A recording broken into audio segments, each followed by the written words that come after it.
Foi?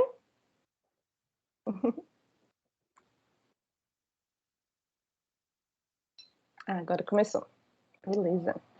Então, gente, bom dia, né? Como eu estava falando, para mim é sempre um prazer, né, poder falar para alunos de graduação, porque eu acredito que esse espaço aqui são espaços de micropolítica, né? São espaços onde a gente consegue ampliar os horizontes, ter acesso a novas perspectivas e que saia um pouquinho também dessa questão que fique restrita aos professores, né? Então, sempre quando tem pessoas de fora, é muito, muito legal. E uma outra coisa que para mim é muito gratificante falar, é falar sobre a psicologia feminista, né? Eu acredito aí que com a Carla Antogla como professora, né, a Marina e junto, com certeza vocês já devem ter acesso minimamente aí a alguma coisa dentro da teoria feminista, do olhar, né, do feminismo dentro da psicologia. Então é isso, assim, né? Primeiro agradecer pelo convite, para mim é muito gratificante estar aqui. E quando eu falo, né, que eu utilizo a psicologia feminista, as pessoas ficam assim, nossa, mas e a neutralidade da psicologia, né? E você então não vai estar aí quebrando alguma coisa dentro do código de ética, né? E aí não, né? Não mesmo. E eu vou falar um pouquinho mais sobre isso mais à frente, né? Então, só antes de tudo, né, falar um pouquinho sobre a minha trajetória profissional, até para vocês me conhecerem um pouquinho mais. Eu me formei na Católica. O percurso de graduação foi um percurso assim muito árduo, porque eu precisava, né, trabalhar e estudar ao mesmo tempo, né? Então eu trabalhava no comércio, eu trabalhava de segunda a sábado e domingo e feriado, né? E estudava aí dentro do transporte, dentro do metrô, quando chegava em casa para poder fazer trabalho, vairando madrugada. Então, para mim, assim, a conclusão de curso da psicologia é tipo uma vitória assim muito muito grande. E aí mesmo nesse ritmo, né, o que eu sempre tentei fazer ao longo da minha graduação foi aproveitar ao máximo as oportunidades que a universidade me ofertava, né? E uma das coisas assim que me brilhou os olhos assim por volta do terceiro semestre foi duas coisas. Uma disciplina que chamava Psicologia Social. E a psicologia social era, na verdade, uma disciplina que ela acessava muitas coisas, né? Então, a gente debatia muito sobre questões de gênero, sobre questão de raça, sobre questão de classe.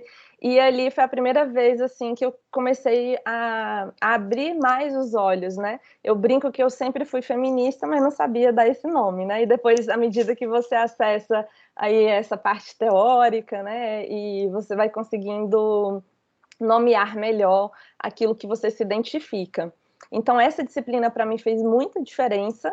E um outro aspecto que eu comecei a entrar em contato foi com a iniciação científica, né? Então, ao longo da minha graduação, eu participei de 3 iniciações científicas e todas elas tinham um acesso aos estudos de gênero e à perspectiva feminista, né? Então, a gente trabalhou com violência contra mulheres, e à medida que sempre eu fui estudando, né, eu fui acessando cada vez mais essa temática, e para mim eu falei assim, é isso, né, faz todo sentido. Então, ao longo da minha graduação, né, inteira, eu sempre tive uma proximidade muito grande com esse tema dos estudos de gênero, do feminismo, violência contra mulheres, e quando eu me formei, né, passou assim um pouco tempo, e eu entrei para o mestrado, né, na UNB.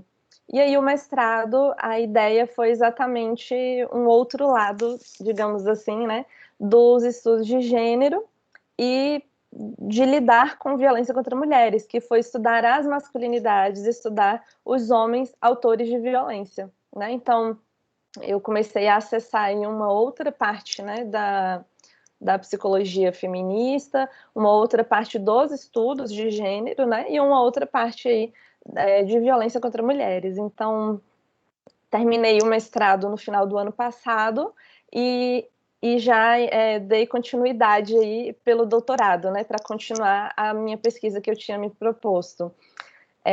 Sou meio louca, assim, né? Porque quem começa um doutorado no meio de uma pandemia, mas eu fiquei assim, se eu interromper agora, a possibilidade, né, de você continuar é pior. Então, eu já preferi logo emendar.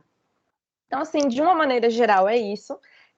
A minha prática clínica, ela começa basicamente junto com o mestrado, né? Então, quando eu entrei no mestrado, eu saí do emprego onde eu trabalhava, que eu ainda trabalhava em comércio, e aí eu fiquei assim, né? O que eu faço agora, né? Então, me formei em psicologia, vamos lá, né?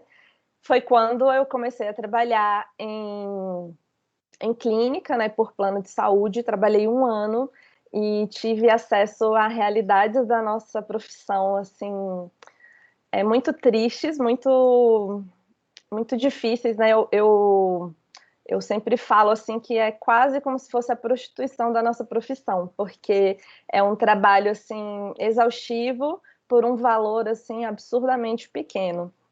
Então, eu trabalhei só 1 ano nisso e depois eu fui para a clínica particular, né? E aí eu comecei, na verdade, assim, com todo o processo de conseguindo clientes, né? De conseguindo novos pacientes. Foi quando também começou essa questão, assim, que eu observei que a gente precisaria, sim, estar presente nas redes sociais, e aí foi quando eu comecei a entrar mais a fundo na divulgação do meu trabalho no Instagram.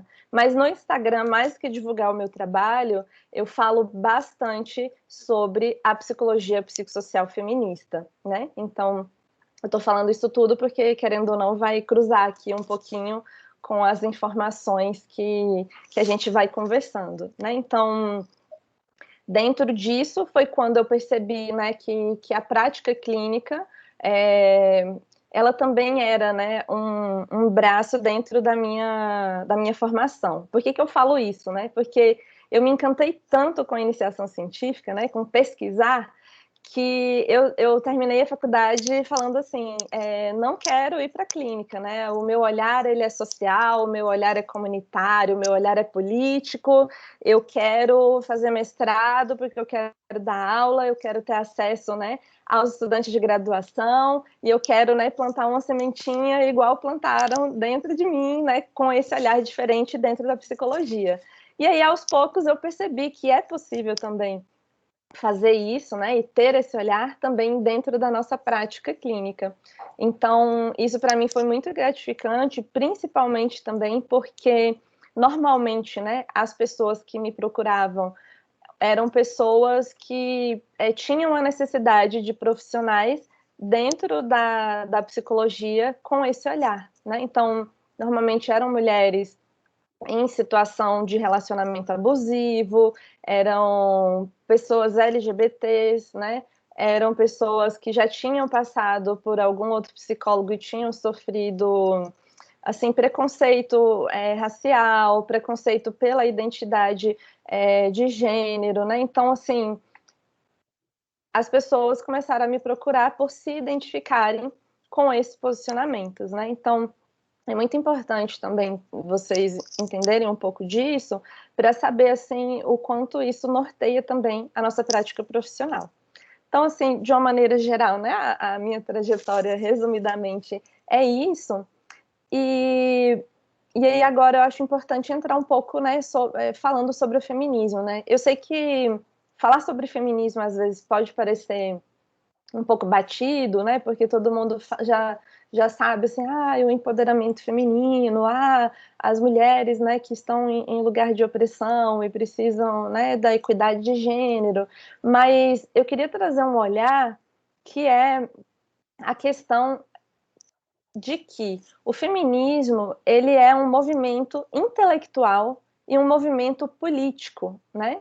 E entender isso faz muita diferença, porque a proposta, né, do feminismo é modificar, né, uma situação de subordinação, né, através do mundo, das relações de poder, né? Então, é isso que a gente acaba ouvindo bastante aí quando se fala sobre os preceitos básicos do feminismo, né? Então, é uma luta por equidade e a gente está falando o quê? Que a gente tem estruturas sociais, né? Então, dentro da sociedade, nós temos estruturas construídas de maneira histórica que afetam a nossa forma de se constituir como ser homem, como ser mulher, né? Então, quando surgem os movimentos feministas, eles surgem exatamente para diferenciar essas questões, né, de um movimento muito grande que existia na época, de mostrar que essas divisões biológicas, né, entre o sexo de homem e mulher, era uma ideia assim de natural, essencialização, né? E o movimento feminista vem para dizer assim,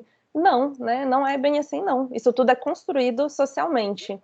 Então, esse aspecto é muito importante porque é algo que norteia muito, e aí a gente já entra na ideia de psicologia psicossocial, né? Então, quando a gente fala da psicologia psicossocial, a gente está falando o quê? Que os aspectos históricos, que os aspectos culturais, que os aspectos sociais, políticos, econômicos, né? Tudo isso faz diferença em como eu me constituo como indivíduo, né? Faz diferença na minha subjetividade. Então, isso faz diferença socialmente ser uma mulher do que ser um homem, ser uma mulher branca do que ser uma mulher negra, ser uma mulher LGBT do que ser um homem LGBT, né? E aí a gente vai entrando aí com várias intersecções dentro desses aspectos sociais.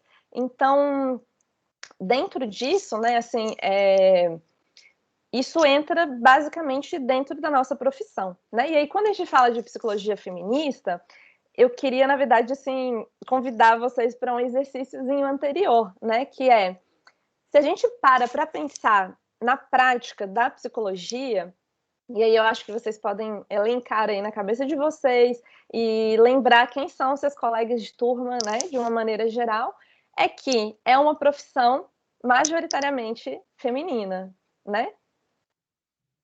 Vocês concordam? Eu acho que é o que a gente vê, né, de uma maneira geral.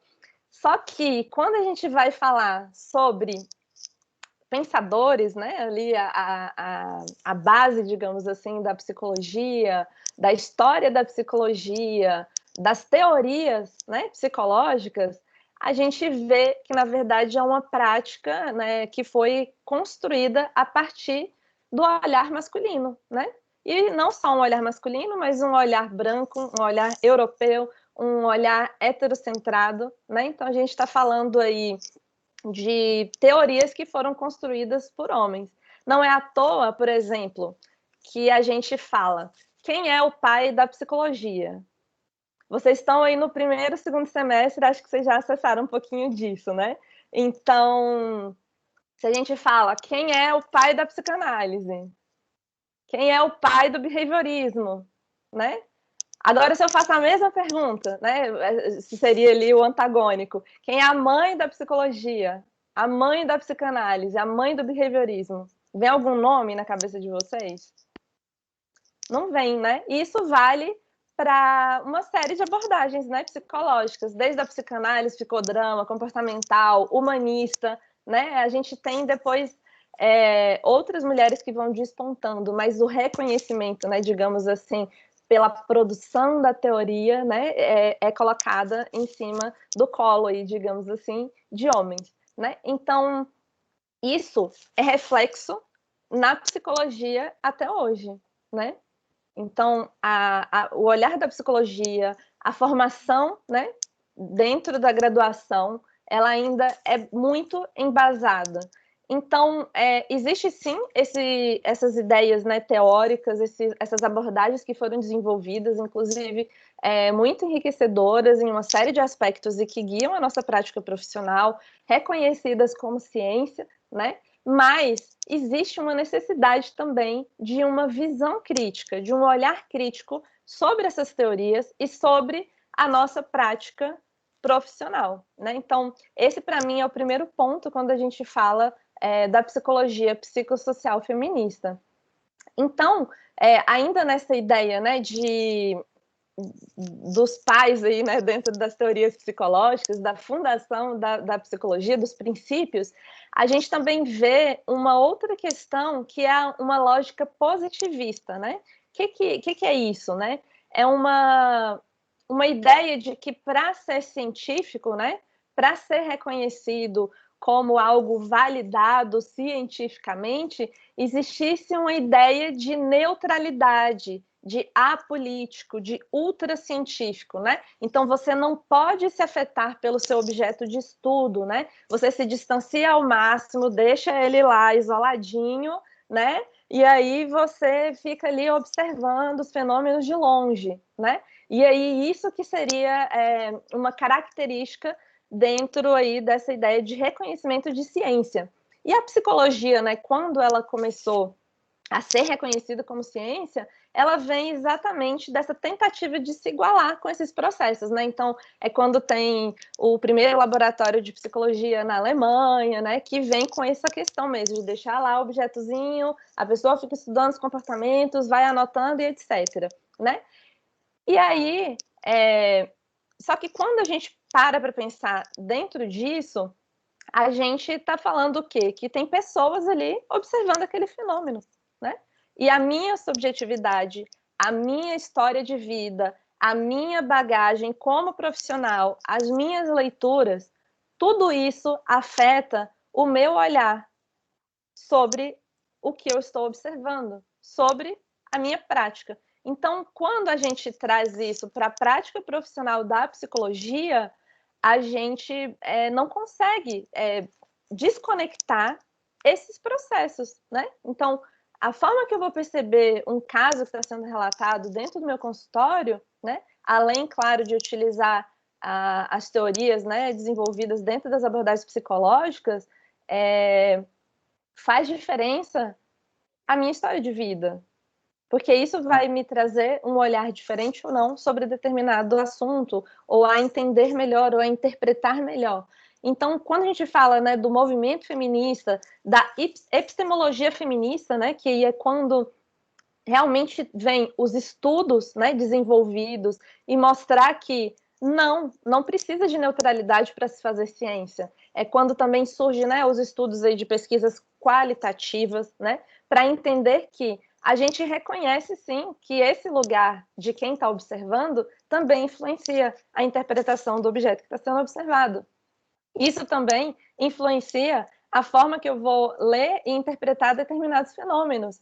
Então, o que a epistemologia feminista faz, né, e também os estudos qualitativos, é reconhecer esse lugar e validar. Então, ao invés de eu fingir que eu sou neutro, que eu sou apolítico e que isso não existe, né, essa neutralidade, esse distanciamento, eu vou dizer, eu parto de tal lugar, né, eu sou mulher, eu sou feminista, eu sou lésbica, eu sou isso, eu sou aquilo, e tudo isso vai, sim, fazer diferença na minha forma de observar os fenômenos, né? Então, a epistemologia feminista, ela surge a partir daí, os estudos feministas, né?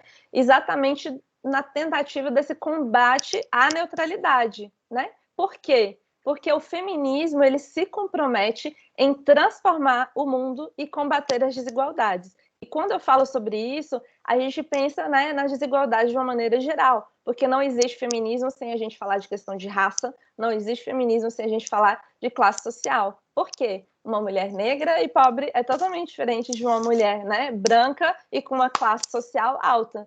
Mas ambas são mulheres. E dependendo do comparativo, né, social, ambas também podem sofrer em diferentes escalas. Só que a gente precisa levar em conta todas essas questões. E aí, o convite, né, desse olhar crítico da psicologia feminista, exatamente, você quer se manter no discurso hegemônico, né, que é esse discurso branco, europeu, heterocentrado, onde considera, né, essa ideia positivista de distanciamento, ou você enxerga que a psicologia precisa de um olhar crítico para a sua prática. E por que a psicologia, né, precisa de um olhar crítico para a sua prática? Porque quando a gente fala de saúde mental, a gente sabe que a saúde mental se coloca de diferentes formas para homens e para mulheres.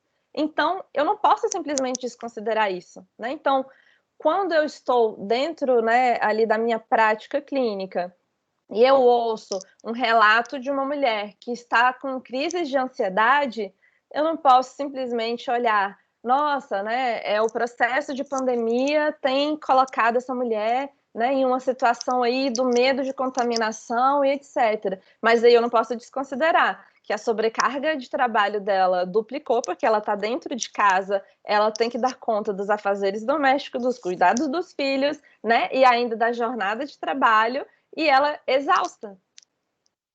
E se tudo isso também não é considerado como um fator de adoecimento, de provocar, por exemplo, crises de ansiedade, a gente está falhando na nossa prática profissional, né? Porque isso faz diferença. Se eu falo de uma mulher que, em meio a uma pandemia, uma mulher pobre, uma mulher negra, enfim, né, qualquer condição é diferente, uma mulher LGBT, um homem LGBT, né, dentro de um contexto de pandemia, ele precisa se expor todos os dias para ir trabalhar, né? Ou ele tem sofrido homofobia pelo processo de isolamento social. Então, eu não posso desconsiderar essas questões dentro da minha prática profissional. E é exatamente por isso que vem aí esse convite do olhar crítico, né? E aí, quando a gente fala disso, de que a saúde mental, né, ela acontece e se coloca de maneira diferente para homens e mulheres, a gente está a gente tem uma série de números, né, que já provam isso, né, desde a patologização das mulheres de uma maneira geral, né, então já a quantidade de diagnósticos, né, relacionados à depressão, à ansiedade é muito maior, né, as mulheres, inclusive, têm a chance de desenvolver, 2 vezes mais chances de desenvolver do que um homem, exatamente pelo peso social do machismo, pelo peso social de ser mulher, né, então, o que é reconhecido como uma doença mental nas mulheres, às vezes não é reconhecido de uma maneira igual para os homens, né? Então, a gente olhar os sofrimentos de maneiras diferentes faz diferença. Por quê? Porque a gente se subjetiva de maneira diferente. E os nossos sofrimentos, né? A gente fala que a saúde mental acontece de maneira diferente, mas os nossos sofrimentos também. Os nossos sofrimentos, eles se adaptam e se constroem a partir do contexto social, histórico e cultural. E isso diz em ser mulher, em ser homem, em ser branco, em ser negro, em ser gay, em ser lésbica, em ser trans, e por aí vai, né? Então, tudo isso faz uma diferença muito grande.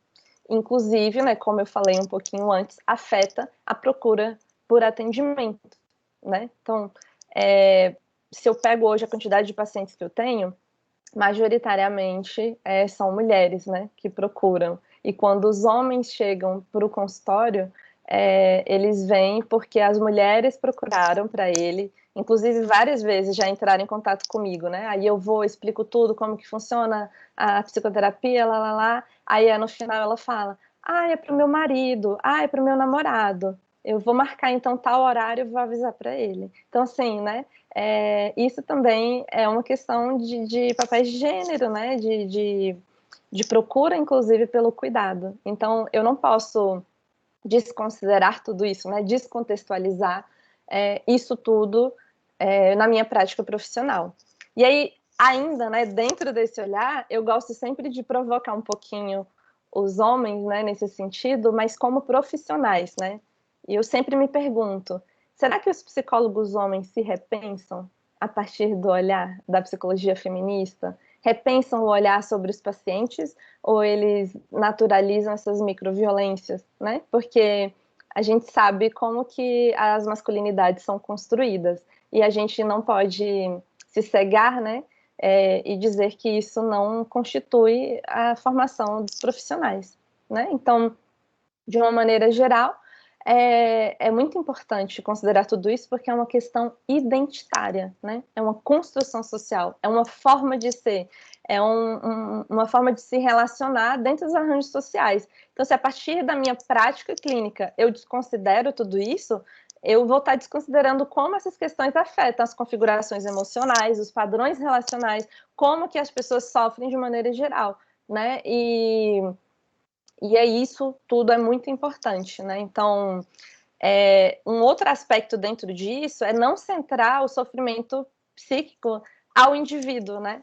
Porque quando eu considero os aspectos sociais, os aspectos culturais, os aspectos históricos, eu entendo que aquele sofrimento, ele também é construído a partir de uma realidade em que aquela pessoa está inserida, né? Então, eu não posso simplesmente centrar o olhar a condição de vida dela que não permitiu, as ferramentas emocionais que ela não desenvolveu ainda, não deram conta de lidar com isso. Não, a gente está falando de uma sociedade que produz adoecimento, a gente está falando de uma realidade social que adoece, né, e que afeta a saúde mental das pessoas. Não é à toa, por exemplo, que jovens negros tiram a própria vida 3 vezes mais, né? Não é à toa que as pessoas, né, mais pobres, elas têm uma quantidade maior de adoecimento psíquico.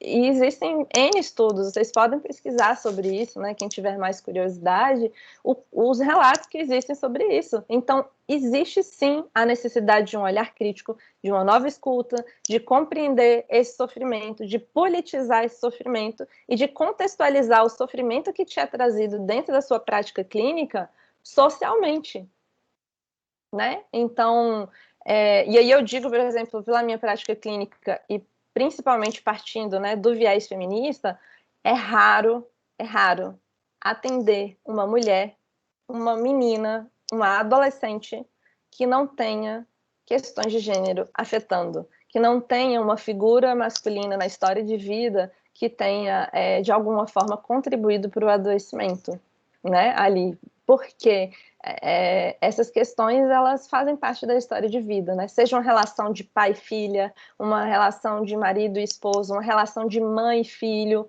né? A relação de pai e filho também, né? Isso aparece muito dentro do consultório, quando atendo homens, né? Do quanto gostaria que a relação com os pais fosse mais próxima, existe esse distanciamento, e a gente sabe que existe por conta de questões de masculinidade.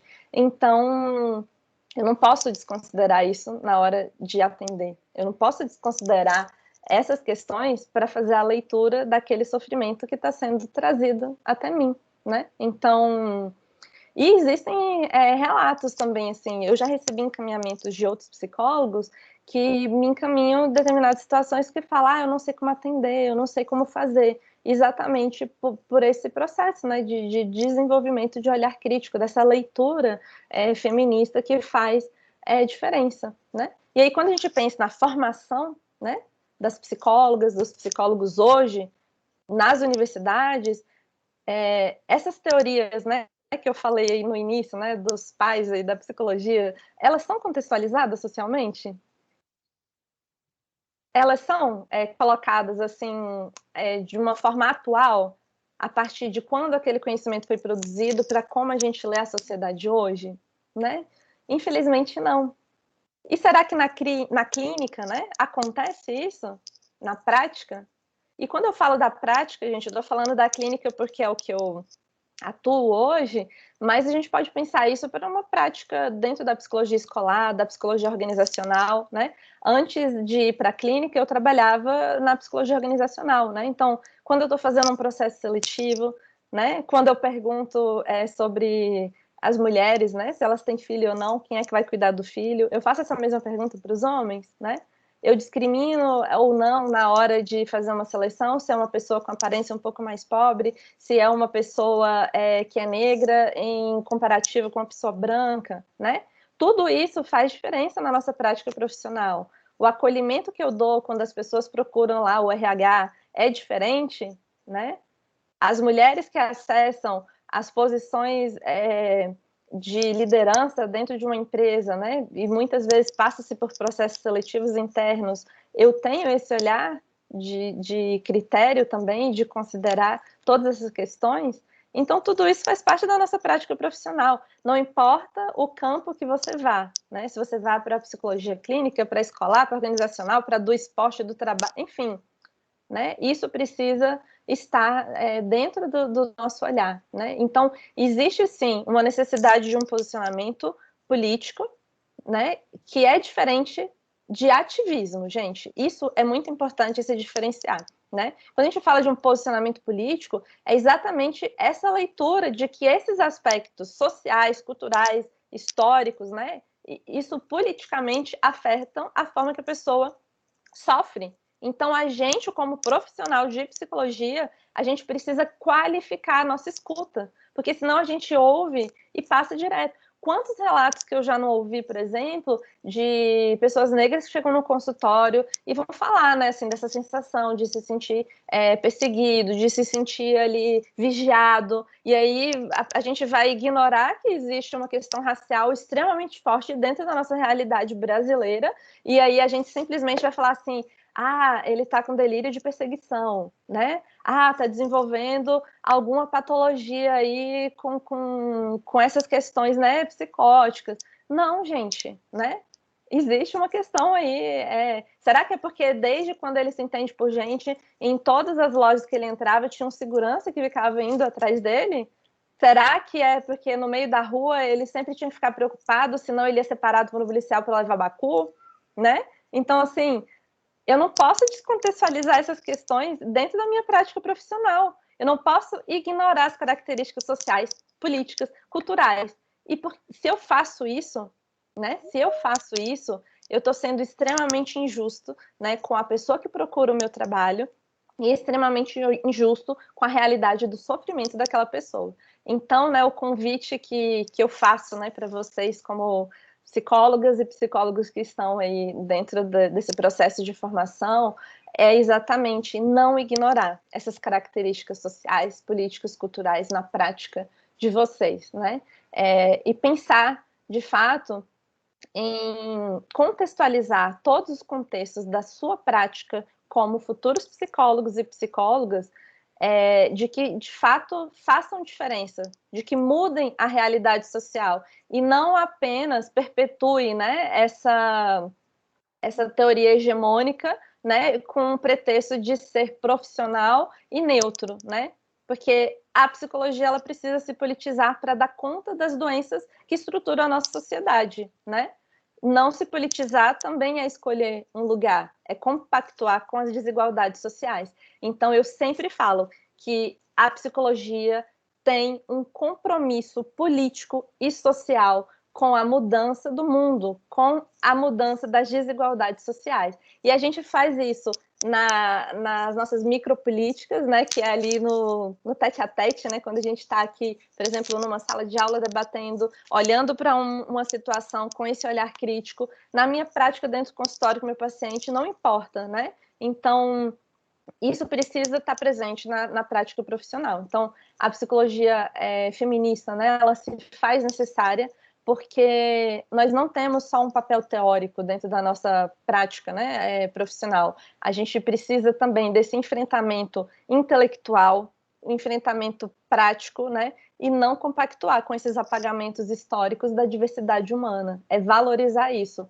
é ampliar a nossa escuta. Isso é fazer psicologia. É ser capaz de fazer uma leitura com multiplicidade de fatores e entender que tudo isso afeta aquele sofrimento que está sendo relatário para você, né? Então, existe sim essa necessidade. E para mim, a psicologia psicossocial feminista, ela é fundamental para isso, para a gente mudar a realidade da nossa formação profissional e trazer esse olhar para dentro da nossa prática clínica.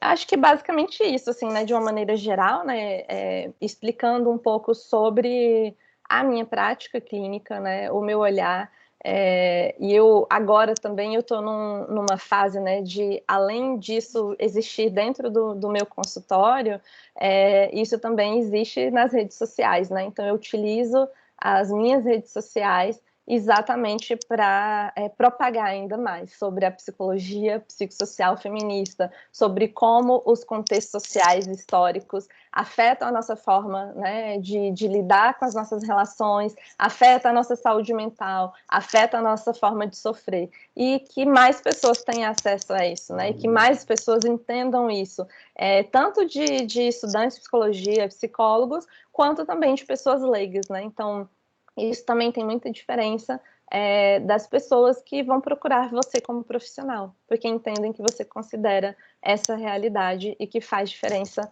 para ela se sentir acolhida, se sentir pertencida, né, dentro da prática mesmo como psicóloga. E isso faz toda a diferença. Enfim, acho que é isso, meninas. Não sei, acho que de repente pode abrir agora para perguntas, a gente dialogar aí um pouquinho. Liliane, obrigada pela sua fala. Eu vou começar com uma pergunta que veio da Valquíria. Pessoal, se vocês não quiserem falar e quiserem colocando aqui no chat, a Valquíria, desculpa porque eu estava mastigando uma maçã quando você terminou de Imagina! falar. A Valquíria pergunta qual que é a sua especialização. Eu acho que você podia falar um pouquinho do que você fez no mestrado, do que você está fazendo no doutorado. Ai, Quem foi claro. orientador e... Sim, sim. Tá, vamos lá, gente. Isso é uma coisa muito importante que eu acabei esquecendo de... Quer dizer, eu falei de uma forma indireta, né? Antes de entrar um pouquinho no que está sendo hoje minha pesquisa, né? A minha especialização de maneira geral. Na época de graduação, eu sempre me identifiquei muito com a abordagem psicanalítica, né?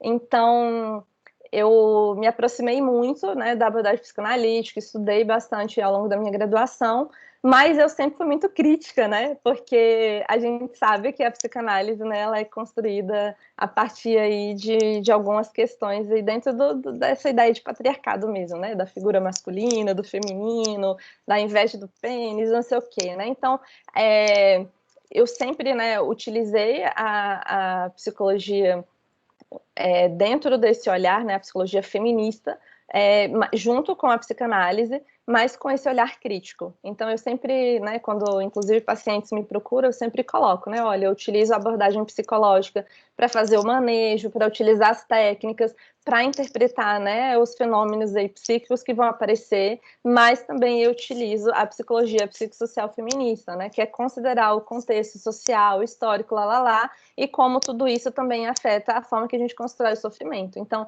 as pessoas já entram ali no meu consultório, né, tendo noção disso. E isso pode ser feito com qualquer prática profissional, né, com qualquer abordagem, né, inclusive ao longo do meu mestrado, eu tive acesso a muitos artigos, né? Porque o meu mestrado, ele foi assim, ele veio de um lugar que foi o estágio final da minha graduação. Nos 2 últimos semestres, né, na Católica, a gente faz os estágios supervisionados, que é quando a gente, de fato, vai para a prática ali fazer os atendimentos e depois, né, tem as supervisões por semana para a gente ir já treinando como vai ser essa coisa consultório. E aí, eu atendi homens autores de violência, né, de uma maneira geral, contra mulheres. Então, tinham homens relacionados à Lei Maria da Penha, pedofilia e estupro, né? Todos eles com medida penal, né? Aberta, regime aberto, ou tinham acabado de sair da cadeia, ou estavam, no caso da Lei Maria da Penha, né? Estavam fazendo acompanhamento psicológico como medida alternativa do cumprimento da pena. E aí, quando eu fui, assim, a gente começou a atender, e eu digo a gente porque tinham outras estagiárias, né, que faziam esses atendimentos, tinha uma resistência enorme, uma dificuldade enorme desses homens, né, entrarem no processo terapêutico, reconhecerem o que era aquele espaço, né, e vinha um discurso assim, muito duro, muito difícil, que a gente não conseguia acessar. E aí a gente começou a pesquisar artigos, coisas que dessem o norte para a gente, o que fazer quando atender, né, essa demanda. E, para nossa surpresa, assim, apareciam poucas coisas, né? E a maior parte das coisas que apareciam era para atendimentos em grupo. E a nossa experiência estava sendo atendimento individual. E aí eu fiquei ali com aquela pulguinha atrás da orelha, né? E aí, como assim, né? O que a gente, como psicólogo, faz quando a gente recebe esse tipo de demanda? Foi quando eu entrei no mestrado, e eu pensei, falei, vou pesquisar os tipos de atendimento psicossocial oferecido para homens autores de violência, né? Aí no mestrado eu fiz um recorte, então eu lidei somente com autores de violência contra mulheres, né, no caso de violência doméstica e familiar, e comecei a estudar os tipos de atendimento psicológico que existem para esses homens, né? Então, fiz um levantamento aí enorme de artigos, mais de 7.000 artigos, para no final de 7.000 artigos, somente 162 faziam alguma proposta voltada para homens, né? Autores de violência, só para vocês terem uma noção. E aí, dentro desses 162 artigos, eu fui estruturando cada um para poder extrair ali as informações, né? Então, quais abordagens que eram utilizadas, quais as técnicas, quais as maiores dificuldades dos profissionais, das profissionais. Fazia diferença se fosse homem ou mulher, né, que atendiam esses homens, utilizava perspectiva feminista ou não, né? Isso fazia diferença ou não na prática profissional? Quais eram as dificuldades que os próprios homens tinham de se engajar ou não no processo de desistência? Então, tudo isso foi considerado. E aí o meu mestrado ele se consolida dentro disso, né? Esse levantamento do que existe hoje, né? Então eu fiz um levantamento do ano 2000 ao ano 2018 de artigos publicados dentro desse período, voltando com alguma proposta para os homens autores de violência, né? E aí agora, né, no meu doutorado, o que eu proponho? É a ida a campo, né? Então eu vou pegar um mapeamento do Distrito Federal de locais que oferecem atendimento para homens autores de violência. Vou entrevistar os profissionais que fazem esse tipo de atendimento, os gestores do lugar, né, que oferecem esse tipo de atendimento, e os próprios homens, para ver o que eles avaliam desses atendimentos que eles recebem. E aí vai ser isso a gente chama de avaliação de necessidades, né? Que é um levantamento teórico, que foi o que eu fiz no meu mestrado, e ir para a prática, né? De acessar os profissionais de saúde, os usuários dos serviços, né? E a partir disso entender o que existe de necessário que precisa ser adaptado, né? E tudo isso eu pensei porque eu falei, se não existe, então eu gostaria de auxiliar dentro desse processo, que é desenvolver uma metodologia de atendimento assim, que deu certo a partir, né, das entrevistas, a partir do que eu fiz de levantamento teórico, que normalmente é o que mais dá certo na prática psicológica para esses homens, né? Então, essa é a minha proposta, se der tempo, né? Porque a gente sabe que a pesquisa a gente planeja um monte de coisa e na prática e o tempo às vezes não dá certo, mas a minha ideia seria desenvolver esse protocolo de atendimento e fazer um grupo de homens e colocar ele em prática para ver o que precisaria ser ajustado, né? Mas a pandemia está aí, a gente não sabe, né, até onde vai, enfim, como vai acontecer aí mais para o final. Então, por enquanto, aí eu estou nessa parte introdutória ainda do doutorado.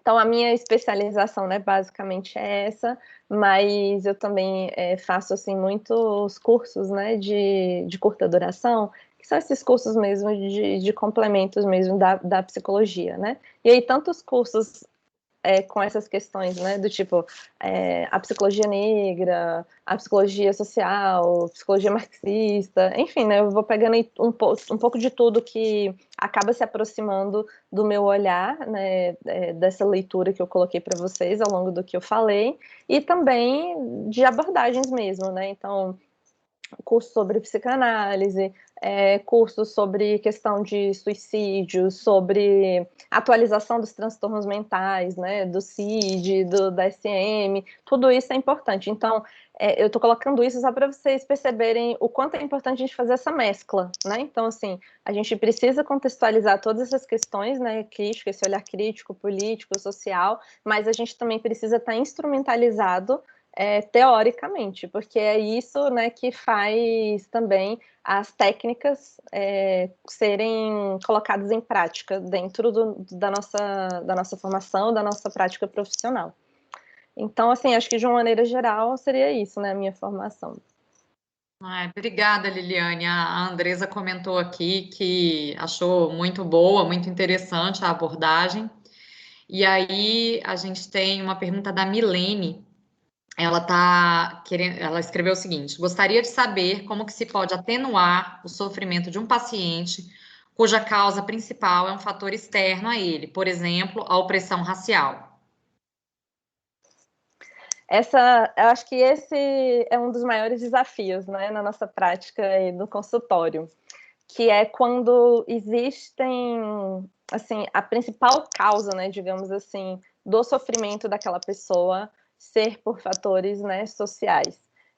E aí isso eu digo tanto em questões raciais quanto em questões mesmo, né, de sexismo, quanto à realidade política, né? Uma coisa que tem aparecido muito recentemente é as pessoas sofrendo por conta do governo, né? Então, a gente tem esse governo que tem políticas realmente, assim, avassaladoras de uma série de fatores, assim, de destruição mesmo de vidas, a condução, né, principalmente em relação à condução do enfrentamento à pandemia, e também em relação à perda de uma série de direitos, né, por ser mulher, por ser pessoa negra, por ser LGBT, etc. Então, isso está muito presente na clínica, assim, tem, acho que 2 semanas atrás, que foi quando os números, né, começaram a subir de novo, foi uma onda, assim, de praticamente todos os pacientes dentro da prática clínica trazerem essa sensação de desesperança, essa sensação de não conseguir dormir, de estar extremamente exausto, cansado, por conta dessa realidade social. Então, o que é recomendado, né, assim, de uma maneira geral, quando a gente fala desses fatores, principalmente, né, vou pegar o seu exemplo, que foi o que você trouxe, na questão racial. Primeiro, a gente precisa validar, né, esse sofrimento, nomear, ajudar a paciente a nomear, porque muitas vezes ele traz o sofrimento, ele traz ali aquela situação, mas às vezes ele ainda não consegue reconhecer de que aquilo foi uma situação de racismo, de que determinado aspecto tem sim uma fundamentação numa sociedade racista. Então, a gente vai, né, acolhendo aquele sofrimento, validando, né, colocando hipóteses, fazendo algumas perguntas, até que se chegue a esse lugar primeiro de reconhecimento. A partir disso, trabalhar realmente o fortalecimento emocional, né? Com pessoas negras existe uma situação assim, muito forte, que é a questão da visão de si mesma, né? Então, assim, uma necessidade realmente assim de fortalecimento, porque socialmente a gente sabe que é colocado, né, em uma posição de inferioridade, seja na questão estética mesmo, né, do que é considerado estético, de beleza, seja na questão de validação como ser humano mesmo, né, e não como uma posição de inferioridade. Então, tudo isso vai sendo trabalhado, né.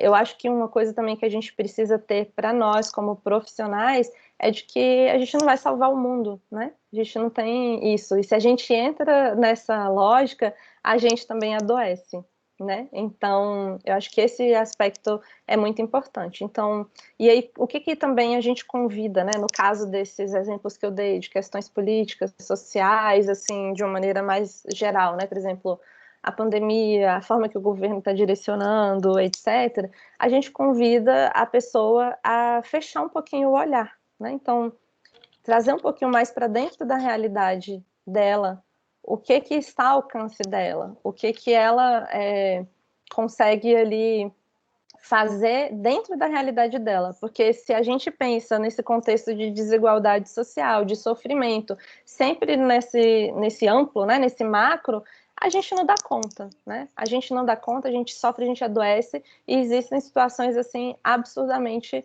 doloridas. Então, precisa se convidar também um pouco, né, para fechar um pouquinho o olhar para a realidade daquela pessoa, né, para que isso também seja um fator de fortalecimento. E a partir desse fortalecimento, aí sim ela também consegue fazer esse papel, né, de enfrentamento, de crítica política, né, e etc. Então, acho que esses são alguns dos possíveis manejos, né, dentro da clínica. É claro que cada caso, né, a gente vai adaptando ali de acordo com a realidade e isso vai acontecendo aos poucos, né? Um outro exemplo que eu lembrei aqui, só para finalizar essa pergunta, por exemplo, quando a gente recebe, eu recebo, por exemplo, uma mulher em uma situação de relacionamento abusivo, mas ela não trabalha, ela não tem para onde ir, né? Ela tem pouca rede de apoio, porque o próprio relacionamento acaba colocando ela nessa situação, né? E aí, o que a gente faz com isso, né? Tipo assim, nossa, ela não tem como sair de casa para poder se sustentar sozinha, ela tem um relacionamento. Então, assim, a gente vai a trabalho de formiguinha mesmo, né? Trabalhando aos poucos esse fortalecimento,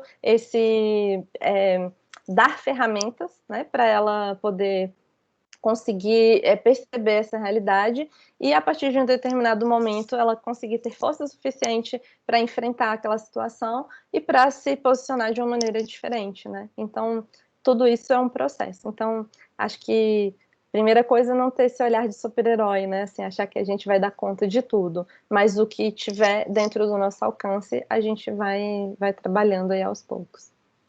Liliane, eu tinha falado com os meninos, que não são meninos, um monte de marmanjo aqui, mas eu estava conversando com os alunos uns dias atrás, em algum momento da minha aula, eu falei, ó, na verdade a gente está doente de Brasil, né?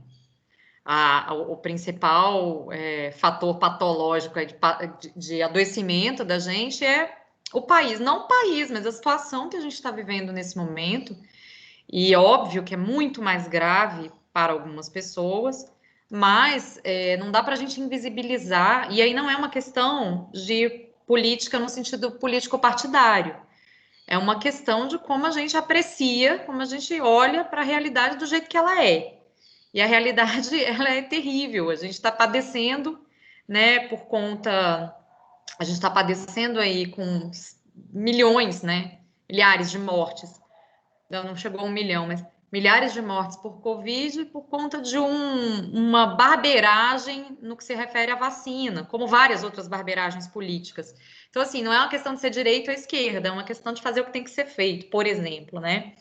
E outra coisa que eu acho que é importante dentro do que você falou é que não é difícil a gente encontrar situações em que existe uma altíssima expectativa sobre o profissional da psicologia, e aí também existe uma hiperexploração do nosso trabalho. Penso, por exemplo, no caso das organizações, né? Porque a gente está falando de fundamentos de psicologia clínica. E eu trago sempre essa tônica, assim, independente do lugar em que você esteja, você pode ter um olhar clínico e pode ter um olhar clínico socialmente orientado, né? E eu tenho percebido dos meus colegas que estão dentro de empresas, de órgão, né, quer seja organização pública ou privada, uma expectativa de que eles, como psicólogos dentro dessas organizações, deem conta de todo um pandemônio, de todo um caos, né? Primeiro, sem possibilidade de estar presencialmente. Então, assim, querem que isso tudo seja resolvido à distância, né? Com uma abordagem que a gente também está aprendendo. Creio que nós nunca tivemos uma situação dentro da psicologia como essa. Havia uma discussão infinita sobre o que era atendimento online, se podia, se não podia, como que isso ia ser. E aí, bom, nos vimos sem opção, tivemos que encontrar formas de fazer isso ser, né, efetivo. Mas, enfim, dentro das organizações, eu tenho percebido como essa demanda, né, tem chegado para os psicólogos no sentido de hiperexploração mesmo, assim, ó, dá seu jeito, né? Não se mudou, por exemplo, a gente está falando das abordagens feministas e tem uma interseccionalidade com o trabalho formal, né, o trabalho fora de casa, o trabalho produtivo para as mulheres, que é muito louco, porque assim, primeiro, né, nós estamos com mulheres que estão confinadas dentro de casa, quem está nesse esquema seguindo bem o prescrito, com o trabalho dobrado, porque criança em casa, gente, não sei, quem tem filho aí sabe do que eu estou falando. Criança em casa, para mim, é surto. Quando a escola abriu a possibilidade, o Antônio tá rindo porque ele sabe que é verdade, que ele tem um de dois anos, né? Cara, os 3. Eu sempre esqueço o nome dele. Eu fico sempre entre Iberê e Benjamin. E eu acho que não é nenhum dos dois. Iberê. É Iberê, né? Ele tá no recesso de Páscoa, tá aqui em casa. Por isso que eu tô toda hora olhando aqui pro lado e tal. Pois é. Não, e aí, enfim, essa sobrecarga desse trabalho com criança para as mulheres, muitas delas se queixam sistematicamente de que os parceiros não ajudam, como na maioria dos casos eles ainda se convertem em outro filho, falando de relações heteronormativas, né? Em relação ao parceiro, em relações heteronormativas. Mas os filhos, tanto faz o tipo de. Tanto faz não, porque em relações homoafetivas, principalmente quando são duas mulheres, tem uma ajuda muito maior ali entre uma e outra. Então, na verdade, isso é um fator preventivo em algumas situações, eu acho. Mas, quando você está falando de um casal heteronormativo, a gente sabe que a maior carga de trabalho recai sobre a mulher. E aí, o trabalho produtivo, né? Eu já falei para vocês da diferença entre o trabalho reprodutivo, que não é só de gestar e parir, mas é o trabalho que existe para a manutenção da vida fora de casa e dentro de casa também.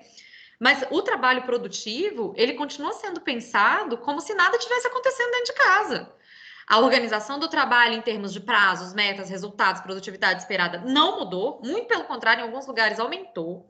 As condições de trabalho, não se vê que as condições de trabalho são totalmente alteradas. Eu estava terminando meu artigo do pós-doutorado e veio uma coisa na minha cabeça de que, assim, gente, as condições de trabalho, elas não são mais as condições físicas, elas são as condições virtuais.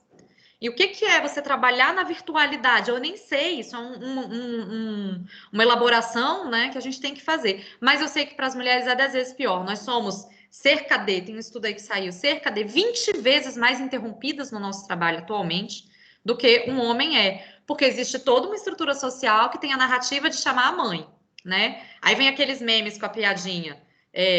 Mãe, onde está não sei o quê? Mãe, onde está não sei o quê? Mãe, cadê? Mãe, ou como, né? E aí, quando pergunta para o pai alguma coisa, pai, cadê minha mãe? Então, porque é quem vai organizar. E para as mulheres, dentro das organizações, e eu acho importante a gente falar de trabalho, porque o trabalho é central na nossa realidade. Tudo gira ao redor do trabalho, tudo na nossa vida gira ao redor do trabalho. E eu quero lembrar que estudar também é trabalho, e ser mãe também é trabalho. Então, se vocês que são, né, por enquanto, estudantes, só estudantes, que não é só, pensarem, a vida de vocês inteira gira ao redor do estudar. Tudo, todos os horários, todas as coisas. Então, a gente tem que pensar no trabalho como uma categoria central, né? Vocês dormem, acordam, comem, pensam desde que entraram na vida escolar em função desse trabalho que é estudar. Que não é no Brasil, mas na Europa, nos Estados Unidos, está lá, profissão, estudante. Em muitos lugares do Brasil não tem isso, né? Mas estudar é um trabalho. E não tem, em muitas estatísticas do Brasil, estudar não aparece como trabalho. Então, para as mulheres, quem está em contexto clínico, eu acho que ainda tem esse componente, né, Liliane, que é olhar como é o trabalho e ter essa compreensão de que não mudou nada na realidade de trabalho organizacional e que isso tem um peso sobre a saúde mental das mulheres, que a gente está falando bem assim, bem pouco. Porque nós falamos do que tem que mudar em casa, né? Mas a gente não fala desse outro contexto social que é o trabalhar e do impacto que isso tem para a mulher. E especialmente na psicologia organizacional, eu acho que isso não é nem propriamente uma pergunta que eu estou fazendo, é meio que um desabafo, mas eu quero saber como é que você lê isso. Especialmente dentro da psicologia organizacional, falar de teorias feministas é peculiar, porque de abordagens feministas é peculiar, porque o mundo do trabalho, ele foi desenhado por homens, do trabalho produtivo, ele foi desenhado por homens e para homens. Então, assim, você falar de certas coisas domésticas que agora estão escancaradas, é simplesmente assim, não vamos falar disso, né? Então, eu tenho amigas, por exemplo, que estão numa realidade de cobrança no trabalho, que elas estão fazendo? E isso já saiu, isso já foi publicado, já tem artigo sobre. Elas cuidam da vida doméstica o dia inteiro e vão trabalhar, né, da hora que as crianças dormem, que tipo 9 da noite, e varam a madrugada trabalhando, porque dependendo do tipo de concentração, sei lá, se você é analista judiciário, né, você tem que fazer análise daqueles processos ali. Gente, precisa de muita concentração. Né? Eu, que estava escrevendo o artigo do pós-doutorado, isso que eu estava em licença aperfeiçoamento, mas que, enfim, nem foi. Eu virei várias noites, eu acordava de manhã que nem um zumbi, pega o menino, leva para a escola, e aí tentava dormir um pouco enquanto eles estavam na escola, porque quando eles estão em casa também não dá, e foi isso, né? E aí você termina, obviamente, se você tá com essa... Quando tem escola, que eu tô falando aqui de um lugar absolutamente branco, privilegiado, classe média, né? Quando tem escola. Porque a Neide, que vocês conhecem, que não tem escola para os filhos dela, né? Começou, e foi muito nítido, assim, quando a escola começou, ela mora no Goiás, né? Mora em Formosa.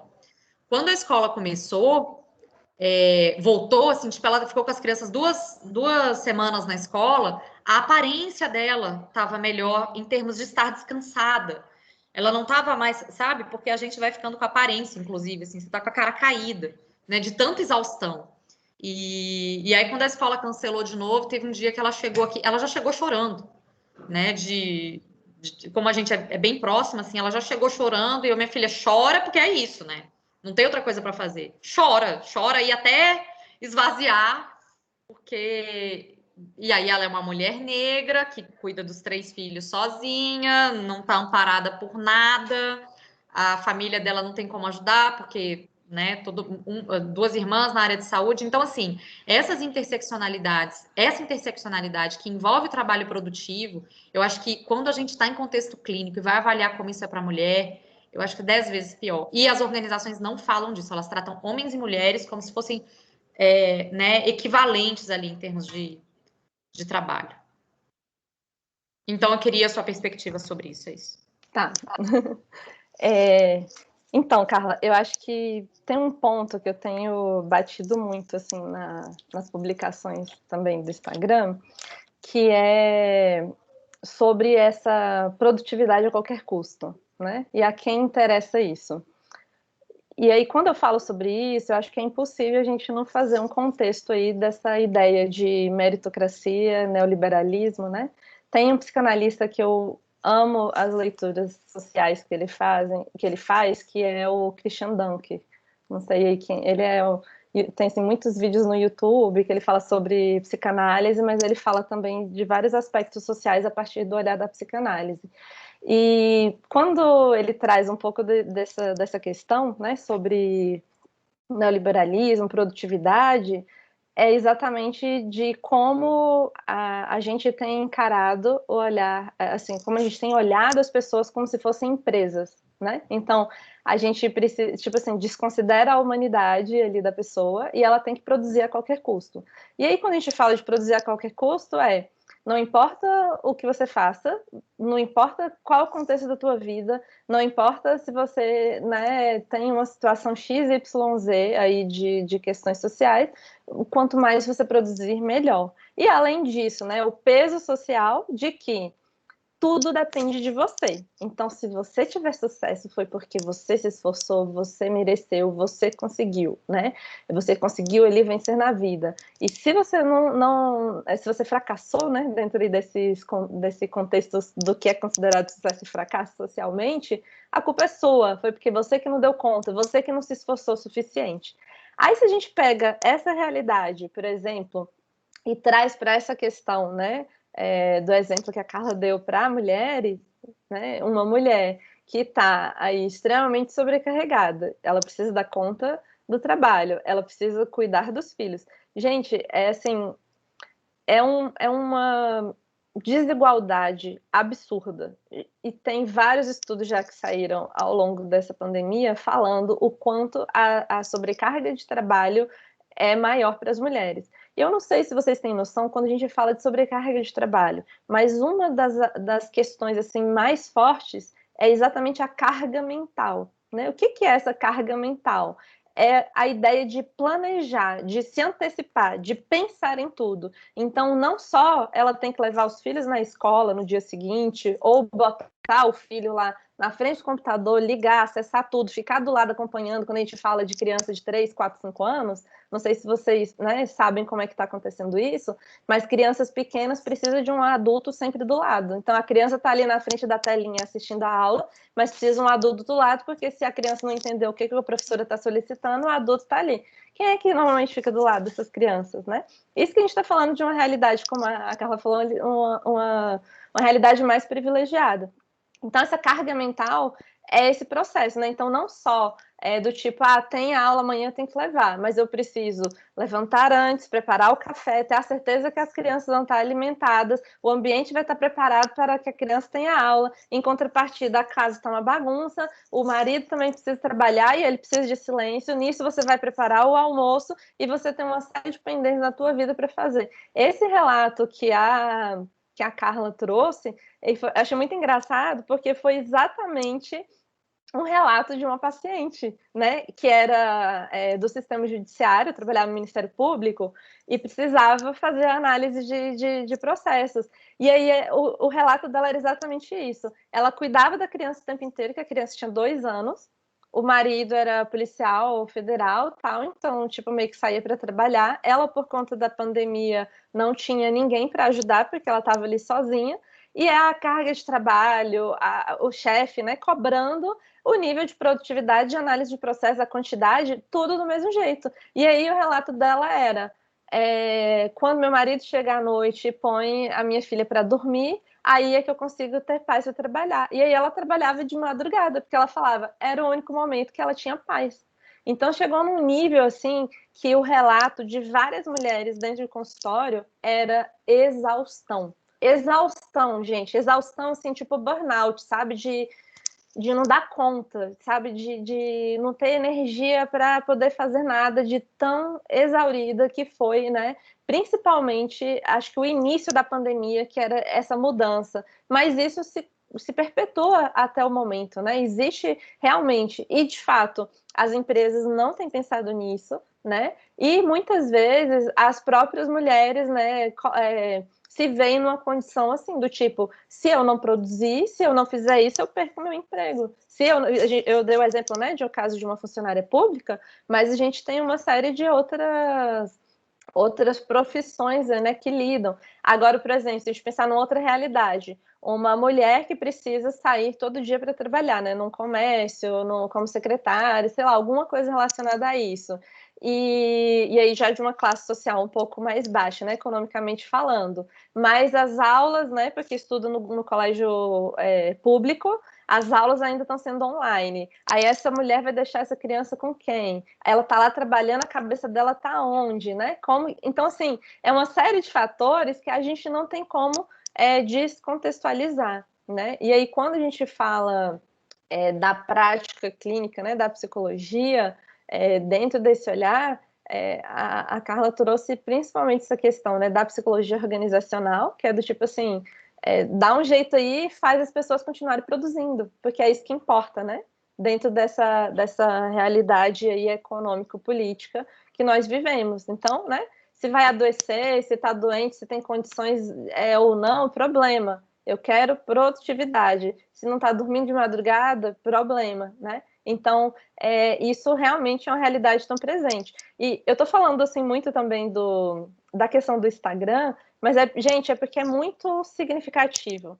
As postagens que eu faço relacionadas à sobrecarga de trabalho das mulheres, à exaustão, a não estar dando conta, a se sentirem ali numa desigualdade grande relacionada a fazeres domésticos, a trabalho de uma maneira geral, são as que têm mais engajamento, são as mais compartilhadas, são as mais comentadas, são as mais curtidas, porque é um processo de identificação. As mulheres se sentem assim, né? E estão aí, espalhadas na sociedade. E essa realidade não está sendo levada em consideração. Então, tudo isso, né, faz diferença também dentro da minha prática profissional, né? E eu acho que essa frase que a Carla trouxe é maravilhosa, que é do tipo, não importa onde você esteja trabalhando, você tem como levar o seu olhar clínico. E isso faz toda a diferença para como você vai atuar dentro da nossa profissão, né? Então, assim, realmente é uma realidade. Eu, dentro de tudo isso que a Carla falou, eu acrescentaria ainda essa questão, né, do peso do sucesso e do fracasso, né? Então, a pessoa ainda está dentro disso e ela fala, não, mas eu preciso trabalhar mais, porque se eu trabalhar mais, eu vou vencer na vida, né? Eu vou alcançar ali. E ali, além dessa carga, né, simplesmente social de ser mulher, existe também essa carga do sucesso. E o peso se eu não dei conta, é porque eu não me esforcei o suficiente. Isso se a gente não entrar num paralelo aí de redes sociais, que a gente vê uma quantidade de postagens de vidas fakes, né, digamos assim, que mostram só aqueles trechinhos de coisas que dão certo, que fazem sucesso, e tudo isso afeta também a nossa subjetividade. A gente fica, nossa, se fulano tá dando conta, eu também preciso dar conta, né? Nossa, se fulano consegue fazer, eu também consigo. E aí isso desde de pessoas famosas, né, que a gente segue e acompanha, a pessoas do nosso cotidiano, que às vezes a gente realmente só vai postar coisas legais, coisas felizes, momentos ali de coisas boas. Ninguém vai lá para frente falar assim, nossa, olha minha cara de destruição, né? Algumas pessoas fazem, eu acho isso extremamente importante para a gente poder dialogar com a realidade, né? Mas de uma maneira geral não é isso que vê. Então isso tudo também afeta a gente, né? E essa carga mesmo de achar que a gente tem que dar conta de tudo, produzir o tempo inteiro. E aí é muito engraçado, assim, porque quando eu convido, né, algum paciente ou em uma postagem mesmo, né, a se permitir esse momento de descanso, se permitir parar e deixar algumas coisas pendentes, porque sempre vai ter coisa pendente para fazer, né? E eu sempre penso, né? Eu fico assim, e a realidade das mulheres, né? Como? Como que elas descansam? sendo que a sobrecarga de tudo é em cima dela. Inclusive a sobrecarga de um relacionamento dá certo ou não, né? Então, assim, e, gente, a gente podia ficar aqui falando até 2050 a quantidade de carga mental e de desigualdade que cai em cima das mulheres, seja nesses aspectos emocionais, sociais, de trabalho, né? Então, relações aí familiares, enfim, assim, tem muita coisa para ser falada ainda. Marina, eu já vou passar a palavra para você, só para falar que o laboratório em que eu estava fazendo o pós-doutorado era o LatesFIP, que é o laboratório do Dunker, do Safatli e do Nelson da Silva Júnior. Eu fiz o pós-doc com o Nelson, mas no mesmo laboratório, né? Inclusive vai ter uma live deles agora, que eles estão lançando um livro novo, porque ali espirrou, sai um livro, né? Mas eles estão lançando um livro novo. Eu quero, inclusive, lembrar que eles são todos homens brancos, tá? Em relacionamentos heterossexuais. Então, talvez por isso seja fácil espirrar e sair um livro. Só, just saying. Só Esse ponto é verdade também, né? Assim, acho que foram 70%, se eu não me engano, o que eu li, né? 70% de produções científicas, de artigos científicos, caíram, né, em relação às mulheres. Então, as mulheres têm conseguido publicar 70% menos artigos do que homens, depois que começou a pandemia. Alguém explica? Só falando. Só falando, exatamente. Eles são 3 homens brancos, na coordenação de um dos maiores laboratórios de psicanálise do país. 3 homens brancos em situação heteronormativa. O Vladimir agora se divorciou, mas também já tem uma filha de 22 anos, então, né? Mas eu quero dizer que agora estou me dando conta de que ele fez uma queixa de que a produção dele caiu um pouco depois do divórcio. Então, assim, está ficando gravado. Bom, enfim, mas é verdade, eles são 3 homens brancos. Eu acho que a gente tem que sinalizar isso, né? Que fazem um trabalho ótimo e tal, mas a gente tem que demarcar isso. São 3 homens brancos, né? Que estão na coisa do laboratório. Embora tenham sido super amorosos e cuidadosos comigo, com a minha situação com os filhos e tal, bom, eles são 3 homens brancos, né? Coordenando o laboratório. Isso era uma coisa que eu ia falar. A outra coisa, ai meu Deus, espera que eu anotei aqui, escrevi, sei lá, esqueci.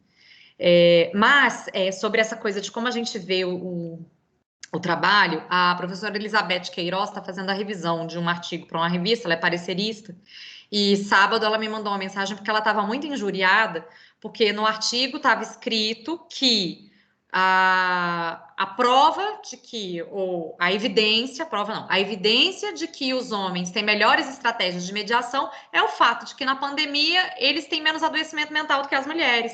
E ela estava louca de raiva, porque não só ela não quer que o artigo seja publicado, por razões óbvias, como ela fez uma palestra, assim, 1 milhão de referências, e a gente estava conversando no WhatsApp, porque é isso, né? E o artigo a ser publicado, encaminhado por homens, pesquisadores homens, com essa narrativa, porque a narrativa é tudo. Olha como você pode contar a mesma história de um jeito diferente, né? Esse é um exemplo de como você pode contar a história do jeito que lhe convém.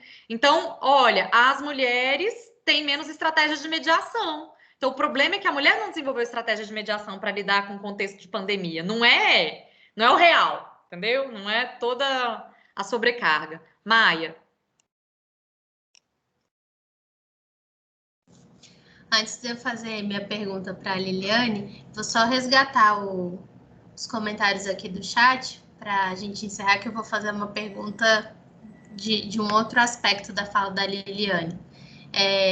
Enquanto você e Liliane falavam, eu encaminhei aqui alguns dados, né, que foram compilados pela revista TPM. Esses dados estão disponíveis na internet, se vocês colocarem lá, né, a pandemia e situação das mulheres, vocês vão encontrar vários dados que já trazem como está sendo mais difícil, mais complexo e como a taxa de adoecimento aumentou para as mulheres na pandemia.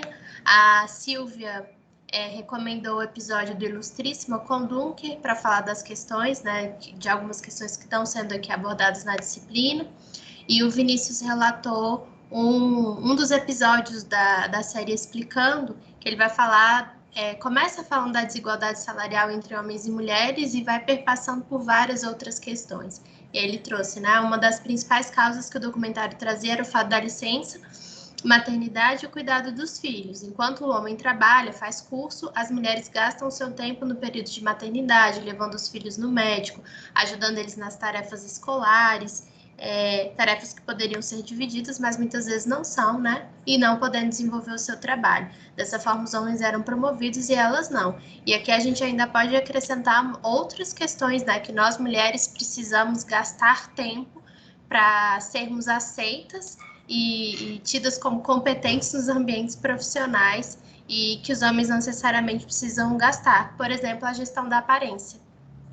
Carla e eu conversávamos semana passada, ela trouxe um exemplo, né, da questão de um homem falando que a ex-mulher gastava metade do sábado dela no salão de beleza e que ele achava isso um absurdo, porque ela estava tirando o tempo da família para ficar no salão. Agora veja, por que essa mulher fez a escolha de passar metade do sábado dela em um salão de beleza? Né? Qual é a cultura social, organizacional que essa mulher está inserida, que faz com que ela, para ser levada a sério, para ser respeitada, precise aparentar de uma determinada forma, né? E a gente passa isso até hoje. São vários os comentários aí, a gestão da nossa aparência, só mais um exemplo. E trouxe aí também uma charge, né, que faz essa alusão à invisibilidade da sobrecarga física, cognitiva e mental das mulheres como um todo.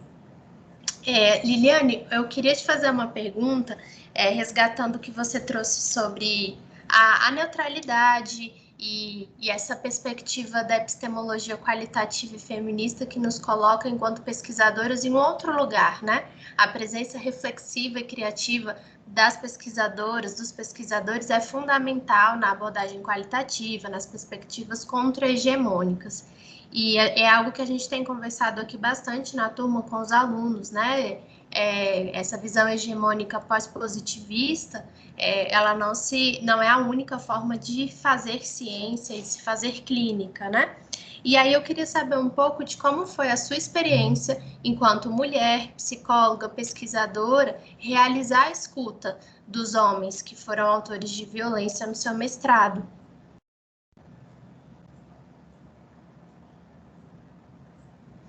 Obrigada, Marina, pela pergunta. Pelo que eu entendi agora, é uma fala já assim mais para caminhar para o encerramento, porque eu vi que tem uma outra mãozinha levantada ali. Aí se quiser de repente falar, que aí eu já respondo meio que emendado, não sei. Tá bem. Antônio. Oi. Então, minha pergunta até é bem parecida com a Marina, e eu queria que você trouxesse algum exemplo do mestrado, assim, de uma ou outra ação que você pesquisou que tem algum resultado positivo, algum destaque que você viu do mestrado. E em relação ao doutorado, você falou grupo de homens, né? Você vai mudar a perspectiva e vai fazer grupo, ou seria, né, fazer momentos individuais com homens, né? Fiquei com essa curiosidade também. Tá, beleza. Então, só antes de falar, né, sobre essa questão do mestrado, teve uma questão aí que a Marina trouxe dos comentários, né, que eu achei muito, muito interessante, né, sobre essa gestão de tempo das mulheres, delas conseguirem ou não, né, a produtividade de trabalho, etc. Um outro aspecto, né, é o quanto, assim, antes mesmo da pandemia, o quanto o trabalho doméstico, né, não era entendido como trabalho mesmo, né? Então, assim, do tipo, eu trabalho o dia inteiro enquanto você está em casa, né? Então, só que o estar em casa era gerir a casa, gerir o cuidado dos filhos, né? Gerir a alimentação, o planejamento de tudo. E por que eu estou falando isso? Porque isso também é muito importante, né, dentro desse conceito de os homens terem maior sucesso, né, no trabalho, na vida pública de uma maneira geral. Porque a pergunta que eu sempre faço é: será que eles teriam o mesmo sucesso se eles fossem os principais responsáveis pelo cuidado da casa e dos filhos, né? até onde que vai esse alcance aí de sucesso, né? De ser uma pessoa que venceu aí dentro da vida profissional, se ele realmente não tivesse uma esposa, né, uma mulher, porque muitas vezes nem sempre a esposa é a filha, é a irmã, é a mãe, que vai fazer esse cuidado, né? Então, será que ele alcançaria esse mesmo lugar? Então, acho que isso é muito importante. Isso também aparece muito quando a gente fala de separação, né?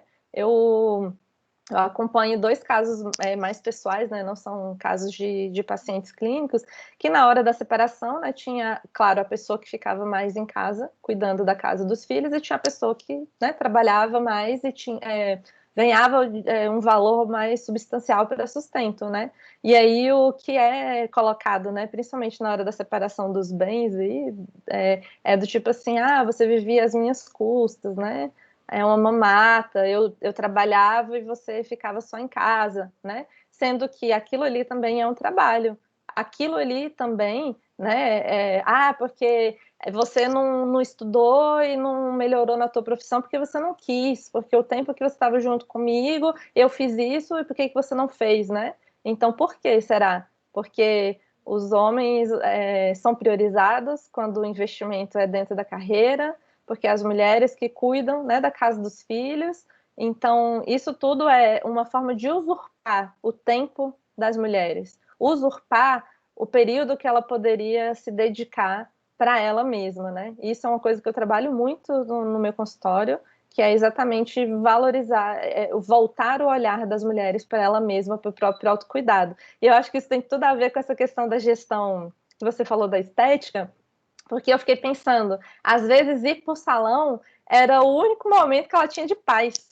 Não só, né, da manutenção estética, mas do tipo assim, onde não ia ter marido, filho, ninguém para cuidar, para, sabe, se preocupar. Era um momento que ela ia parar ali e olhar para ela e cuidar dela, né? Então, eu acho que isso também é muito importante. E mais importante também é saber que isso não acontece só em relacionamentos heterossexuais, né? Acontece também em relacionamentos de mulheres lésbicas, né? Onde tem, querendo ou não, essa reprodução, né, dos papéis sociais e desses lugares aí que são colocados, né? Da virilidade, da produtividade do trabalho, de quem fica mais em casa, e isso aparece também, se repete ali no discurso de uma mesma forma, né? Então, só para vocês perceberem o quanto isso também passa, né, pela vivência das mulheres de uma maneira geral. Agora, indo para a parte, né, mesmo do mestrado. Ao longo do mestrado, eu não tive o contato com a prática, né? Então, assim, no mestrado eu não atendi homens. Eu fiz levantamento de artigos que traziam relatos, né? Então, eram artigos empíricos e artigos teóricos que falavam sobre alguma forma de atendimento que tinha sido realizada ou de proposições de que daria certo, digamos assim. E aí, só que antes disso, né, teve uma outra pergunta, não sei se foi do Antônio ou foi da Marina, que foi como foi atender os homens, né? Na época da graduação, né, assim, eu acho que é muito interessante assim, convocar também um pouco desse lugar, né? Primeiro, que nós como mulheres atendendo homens, a gente tem uma sensação assim de que você precisa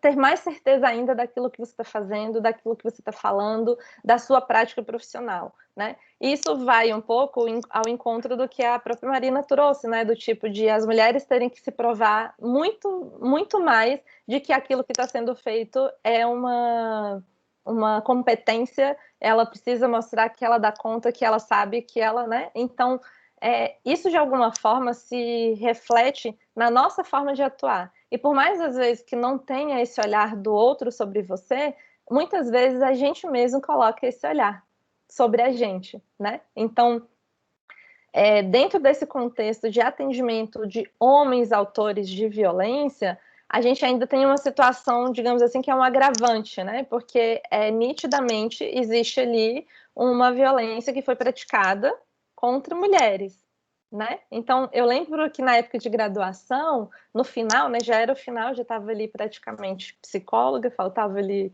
no máximo um ano, e a sensação ali era realmente uma sensação, assim, primeiro, de muita insegurança, por ser uma pessoa que está finalizando o curso ainda, né? Então a gente tem uma série de inseguranças, por ser uma mulher que estava lidando com homens dentro desses contextos, e por uma questão mesmo de a gente estar tentando levantar formas práticas de fazer esses homens saírem do lugar, digamos assim, se repensarem, e está encontrando poucos resultados e poucos artigos publicados voltados para isso.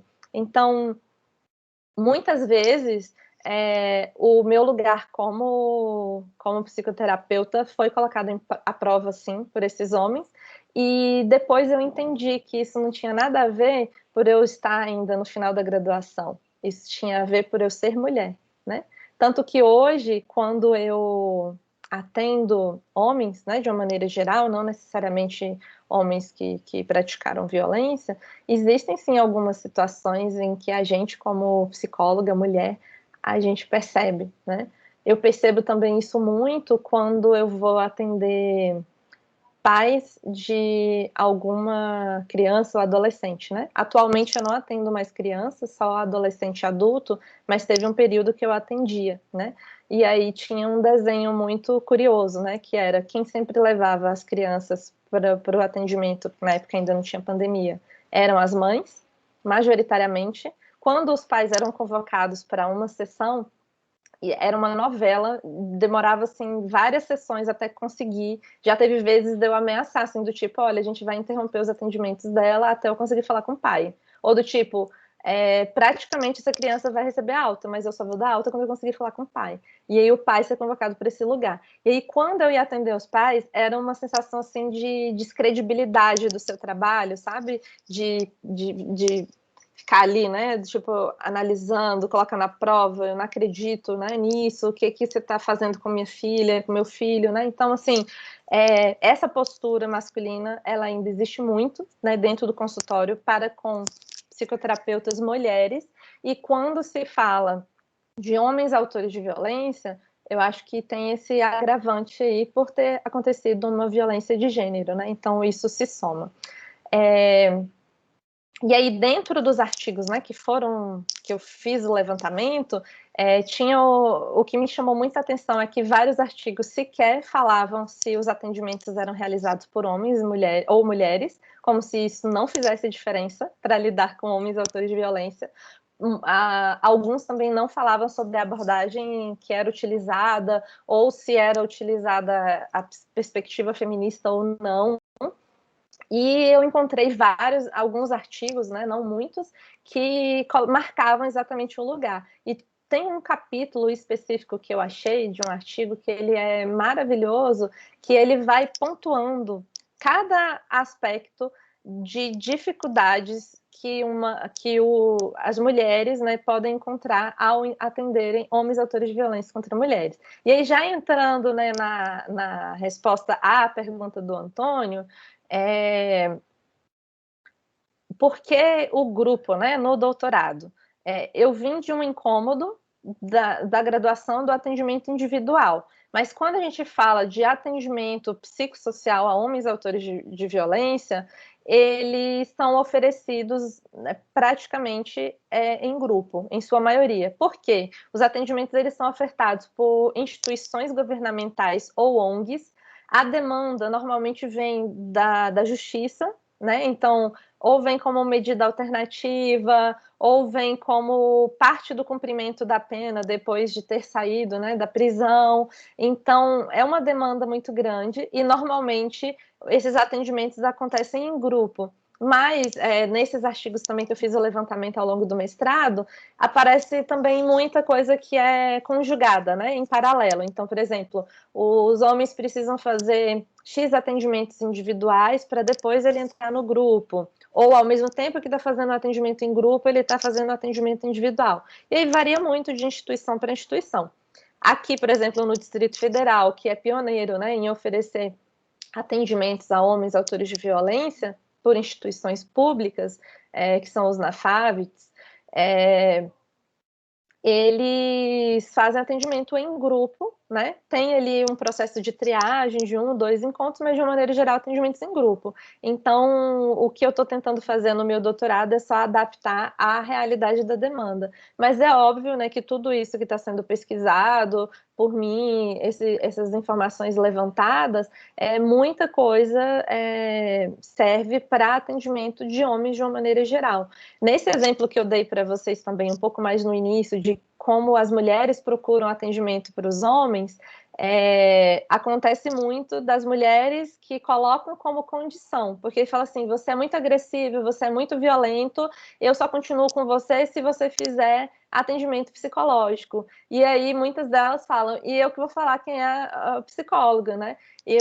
Assim, como eu tenho site, e no meu site tem uma descrição assim grande da minha história profissional, e eu faço questão de enfatizar também esses aspectos de estudos relacionados a masculinidades, grupos de homens.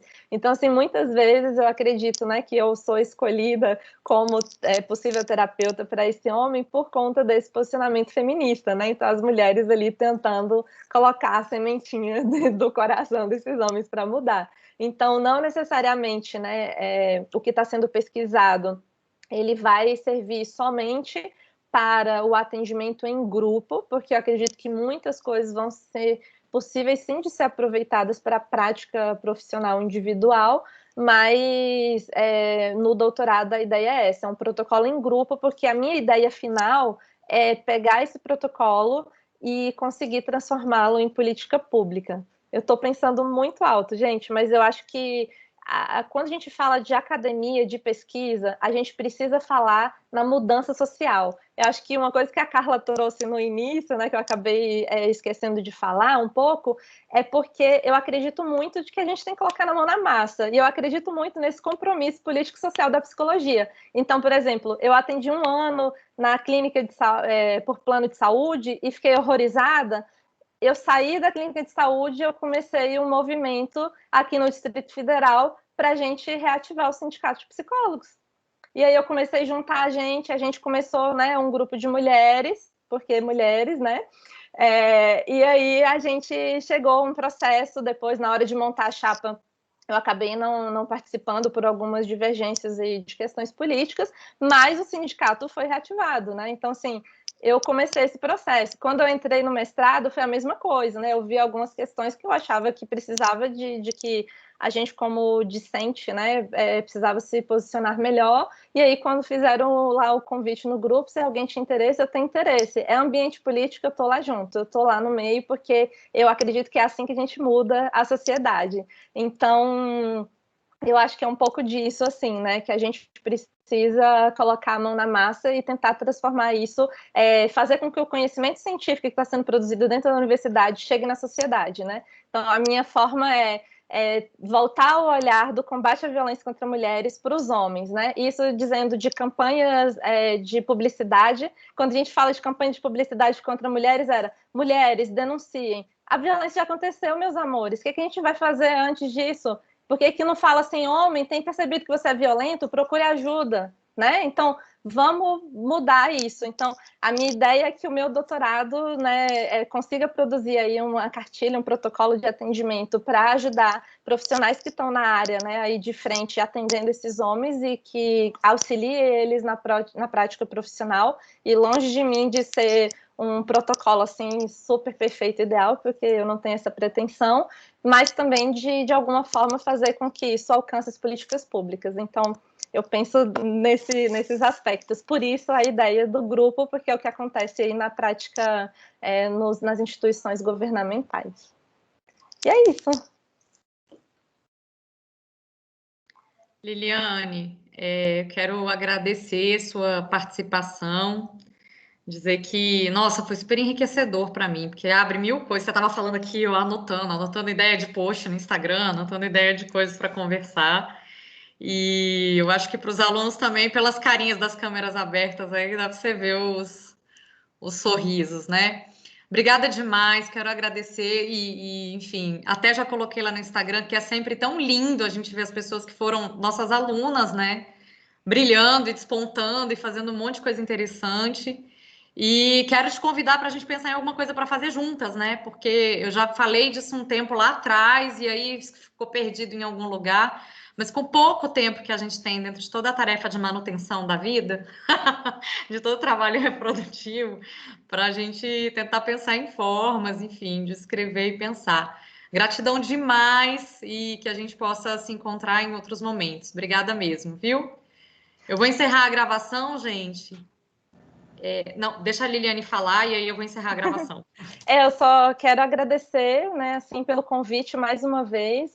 Para mim é muito enriquecedor falar sobre tudo isso e me coloco super à disposição, viu, gente, de quem tiver interesse de continuar esse diálogo, pode conversar comigo, pode mandar WhatsApp, mandar e-mail, não sei se a Carla botou aí no chat, mandar direct pelo Instagram, né? Meu Instagram é @lilianepsicologia, então também quem gostou aí da minha forma, né, de lidar aí com a psicologia, com a prática clínica, quiser aprender mais sobre isso também, né, pode acompanhar meu trabalho por ali, e eu estou sempre aberta para diálogo. E eu adorei o convite da gente produzir alguma coisa juntos, viu, Carla? Vamos pensar nisso, mas assim, para esse ano, né, porque 2021 tipo, já está no meio, não sei se vocês já entenderam. Mas eu já estou sentindo o cheiro de canjica, né? As festas juninas que não ocorrerão, eu já estou sentindo o cheiro. Sim. Maia, você quer falar? Só agradecer, foi excelente ter a oportunidade, né? Assim como o Carlos já acompanhava a Liliane no Instagram e também como representante discente, né? Enquanto aluna do programa, agradecer a disponibilidade, a atenção e a troca. São esses momentos ricos que fazem de total diferença na nossa formação. Obrigada mesmo. Então tá, gente. Era isso. Muito obrigada a todas e todos. E a gente se vê quinta-feira para falar da prova, que vocês estão angustiados, e para o estudo de casa, tá bom? Um abraço. Deixa eu encerrar a gravação. Tchau, gente. Obrigada. Obrigada, Lili. Tchau, professora. Até quinta. Valeu, Liliane.